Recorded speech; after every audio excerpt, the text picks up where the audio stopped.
நம்ம ஓட்டு போடக்கூடிய இவிஎம் மெஷின் இவிஎம் ஓட்டு எந்திரத்துல வந்து முறையீடு நடக்குது. அதனால வந்து வாக்கு சீட்டு முறையில பழைய மாதிரி நியாயமா தேர்தல் நடத்துங்க. உலகம் ஃபுல்லா இதான் நடைமுறையா இருக்கு. ஜெர்மனி, அயர்லாந்து, நெதர்லாந்து, பராகுவே இந்த மாதிரி நிறைய நாடுகள்ல இவிஎம் மெஷின் கொண்டு வந்து அதுல முறைகேடு பண்ண முடியும்னு சொல்லி அதை ஃபுல்லா வந்து தடை பண்ணிட்டு திரும்பவும் வந்து வாக்கு சீட்டு முறைக்கு மாறிட்டாங்க.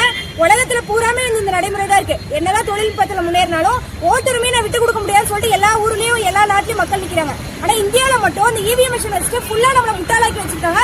ஓட்டுரிமை திருடிட்டாங்க. அதனால வந்து ஓட்டுரிமை மீட்கணும் அப்படிங்கறதுக்காக நாங்க வந்து மக்களுக்காக போராடும் கட்சின்னு சொல்லி ஒரு கட்சி உருவாக்குறோம். இவிஎம் மிஷினுக்கு எதிராக போராடணுங்கிறதுக்காகவே வந்து ஒரு கட்சி உருவாக்கிட்டு இருக்கோம். ஏன்னா எந்த கட்சியும் இதுக்கு வந்து போராடுறதுக்கு தயாரா இல்ல. எல்லாருமே வந்து ஏதோ பேசுறாங்க, எல்லாமே பண்றாங்க. நம்மளோட ஓட்டுரிமை திருடுறாங்க. எல்லா கட்சிக்காரங்களும் வந்து எலெக்ஷன்ல நின்றுட்டு அவங்க ஓட்டை ஃபுல்லா வந்து திருடுறாங்க. ஆனா யாருமே கேள்வி கேட்க மாட்டாங்க இந்த நாட்டுல. அதனால நாங்க மக்களுக்காக போராடும் கட்சின்னு சொல்லி ஒரு கட்சி உருவாக்கிட்டு இருக்கோம். இந்த கட்சி சார்பில் எல்லா மாவட்ட கலெக்டர்கள்ட்டையும் வந்து நாங்க வந்து ஒரு பெட்டிஷன் கொடுக்குறோம். என்ன அப்படின்னா நாங்க ஒரு இவிஎம் மெஷின் ரெடி பண்ணிருக்கோம். எப்படி வந்து எலெக்ஷன் கமிஷன்ல ஒரு மிஷின் வந்து வச்சிருக்காங்களோ அதேதான் உலகம் ஃபுல்லா இதே முறையில தான் ரெடி பண்ணுவாங்க. அதே மாதிரி நாங்களும் வந்து மிஷின் வந்து ரெடி பண்ணிருக்கோம். உள்ளே எப்படிலாம் ரெடி பண்ணிருக்கோம் அப்படிங்கிற பாட்சி நாங்க காட்டுறோம். அதே மாதிரி வந்து நாங்க உருவாக்கி இருக்கக்கூடிய இவிஎம் மிஷின்ல வந்து முறைகேடு பண்ண முடியும், மோசடி பண்ண முடியும். அதே மாதிரி தான் எலெக்ஷன் கமிஷன் வச்சிருக்க மிஷின்லயும் முறைகேடு பண்ண முடியும். அதை வந்து நாங்க வந்து டெமோ பண்ணி காட்டணும் உங்கள்கிட்ட. அதனால நீங்க வந்து எங்களுக்கு நேரம் ஒதுக்கி தரணும்னு சொல்லிட்டு மாவட்ட தேர்தல் அதிகாரிகளா இருக்கக்கூடிய எல்லா மாவட்ட கலெக்டர்களையும் சந்திச்சுட்டு இருக்கோம்.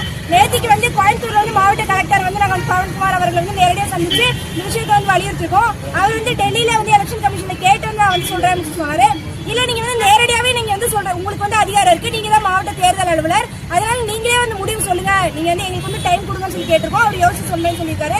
அதே மாதிரி இன்னைக்கு வந்து சேலத்துல வந்து நாங்க வந்து மாவட்ட கலெக்டரை சந்திக்க வந்தோம். கலெக்டர் இல்லாதனால அவரோட பிஏவை சந்திச்சு இந்த விஷயத்தை வலியுறுத்தி எங்களுக்கு வந்து டைம் கொடுக்கணும், நாங்க வந்து டெமோ பண்ணி காட்டுறோம் சொல்லி நாங்க வந்து கேட்டிருக்கோம். உங்கள்கிட்ட ரெக்வஸ்ட் வச்சிருக்கோம். பொதுமக்கள் மத்தியில நீங்க விழிப்புணர்வு ஏற்படுத்தலாம்ல, இந்த மாதிரி நிறைய பண்ணிருக்கோம் சார். இதுக்காக வந்து இவிஎம் மிஷின் வேணாம் அப்படிங்கறதுக்காக வந்து நிறைய போராட்டம் நடத்திருக்கோம், மக்கள்கிட்ட பிரச்சாரம் பண்ணிருக்கோம். அதுக்காக வந்து அரெஸ்ட் ஆயிருக்கோம், சிறைக்கே போயிருக்கோம். நாங்க திமுக அரசாங்கமே எங்களை வந்து அரெஸ்ட் பண்ணி இவிஎம் மிஷின் வேணாம்னு சொல்லி நாங்க வந்து நோட்டீஸ் கொடுக்க போனோம். சென்னையில வந்து இப்ப ராகுல் காந்தி எல்லாருமே கலந்துட்டு ஒரு மீட்டிங் வந்து நடந்துச்சு. அந்த மீட்டிங்ல வந்து வரக்கூடியவங்களுக்கு வந்து நாங்க நோட்டீஸ் கொடுத்துதான் போனோம். அதுக்காக வந்து அரெஸ்ட் பண்ணி எங்களை ஜெயில வச்சாங்க. இந்த மாதிரி சம்பவங்கள் நடந்துட்டு தான் இருக்கு.